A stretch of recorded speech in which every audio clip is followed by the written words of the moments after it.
I think he just said in his statement that the biggest problem for businesses is uncertainty, but actually it's not, it's high energy costs. Your energy bill keeps going up. The government keeps saying it will go down, but what if the very plans meant to help you are actually making things worse? That's exactly what got exposed in Parliament today, and it's about to get very interesting. A Tory MP just stood up in the House of Commons and tore apart Edward Miliband's green energy plans. She didn't hold back. She laid out exactly why your bills are rising and who's really making money from all this. And Miliband? Well, his response told us everything we need to know. His plans today mean soaring costs locked in for years to come, with more on the way. And the more we build, the worse it gets for years. He says it's brutal for families and it's crippling for growth. Let's start with the basics. Miliband says the biggest problem for businesses right now is uncertainty, but the MP fired back immediately. No, she said, the real problem is high energy costs. His plans today mean soaring costs locked in for years to come. And here's the kicker, the more we build, the worse it gets. She called it brutal for families and crippling for growth. The real issue, she explained, is that we don't have the infrastructure we need. But instead of fixing that first, we're rushing ahead anyway. Now, Miliband set himself a big target. He wants to commission more renewable power than ever before by 2030. More wind farms than ever, built faster than ever. Sounds great, right? But there's a problem. The energy market was already facing supply chain troubles. Costs were already going up. The MP said from day one this target was completely unfeasible. It simply couldn't be done. But here's where it gets really interesting. If Miliband was going to push ahead anyway, he should have tried to cut costs. He should have minimized the grid infrastructure that needs to be built. That would have helped keep bills down. But he didn't do that. Why not? Because wind developers had him cornered. They told him straight up, if you make those choices, if you try to cut costs, we won't bid in your auctions. And Miliband needs them to bid. He needs them to hit his 2030 target. The developers know this. They want to protect their profits. So they gave him a choice: protect our profits or cut bills for British people. Miliband chose the developers. And think about that for a second. The MP put it simply, wind developers have him over a barrel. He set himself an impossible 2030 target based purely on ideology. Not facts, not costs, just ideology. And that target tells every wind developer in the country one thing: he has to buy whatever they're selling, no matter the price. Now let's talk about promises. A little over a year ago, Miliband stood up and told the country that their bills would come down by up to £300. £300. That's a lot of money for most families, but today's statement shows something very different. When it actually matters, he chooses higher bills for British people to fund profits for renewable energy companies. That's what the MP said, and she had the numbers to prove it.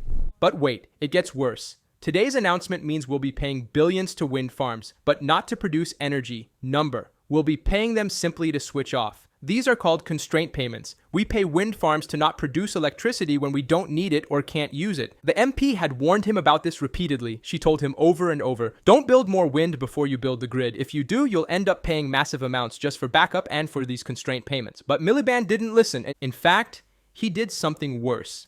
The MP had started work on something called the full systems cost of energy. This would show the real cost of everything. The cost of backup power, the cost of constraint payments, the true cost. Miliband axed that work. He canceled it. The MP said he did this because he didn't want to know what those costs were. If people saw the real numbers, his whole plan would fall apart. Instead, last year, Miliband signed us up to the most expensive wind prices in a decade, about £86 per megawatt hour. That's 15% higher than the average cost of electricity last year, which was £74. And this year, the prices will probably be the same or even higher. But here's the real problem. Miliband wants longer contracts. He wants to extend these contracts to 20 years. 20-year contracts at inflated prices. The MP asked a simple question.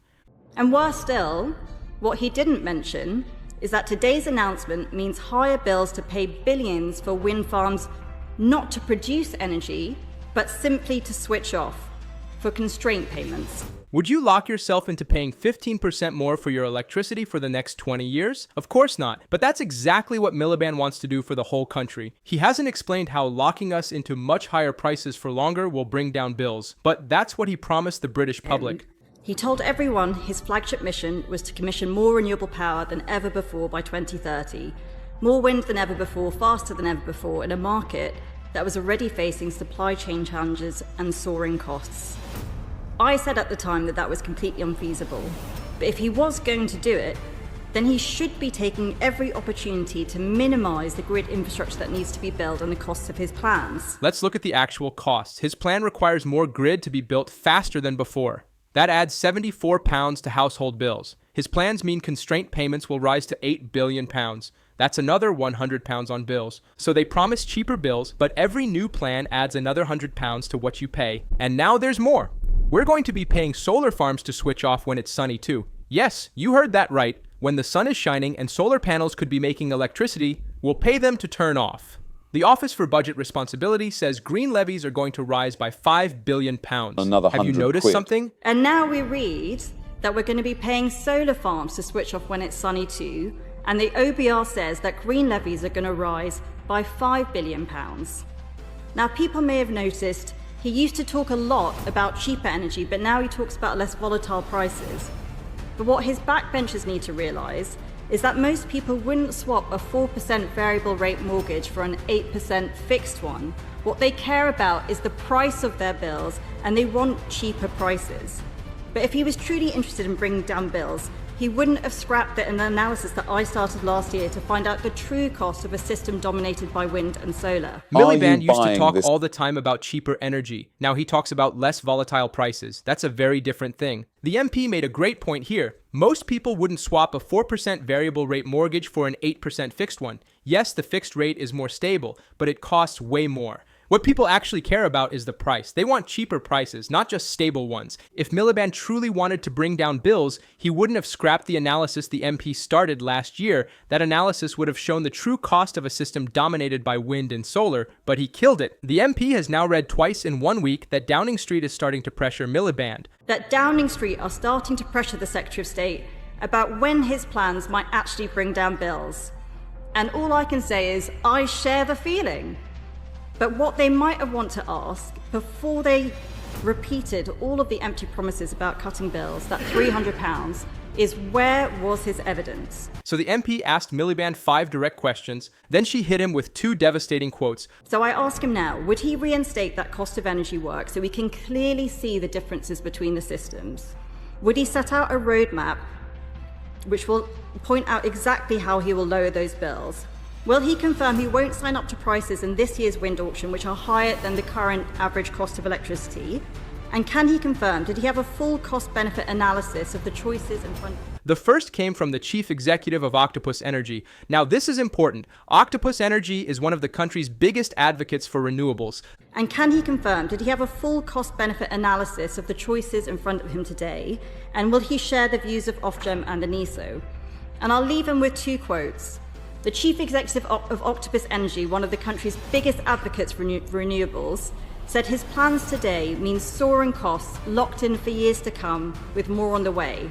They want more green energy, but even their CEO said Miliband's plans mean soaring costs locked in for years to come with more on the way. And he said the more we build, the worse it gets. He called it brutal for families and crippling for growth. Miliband had just said the biggest problem for businesses is uncertainty, but the Octopus CEO said no, it's high energy costs. The second quote was even more revealing. It came from one of Miliband's own closest advisors. His chief energy system advisor said this: if we procure lots and lots of renewable generation and then we don't build a grid that allows it to get to markets, we'll be wasting lots and lots of money. The MP said she couldn't have put it better herself. Even Miliband's own advisor is saying the plan doesn't make sense. So how did Miliband respond? First, he congratulated the MP on her new baby boy and welcomed her back to the House of Commons. Then he made a joke. He said, I know from my own personal experience, the crying at night is challenging, but who's surprised given the state of the Conservative Party, Madam Deputy Speaker? The chamber laughed, but then he had to actually answer her points.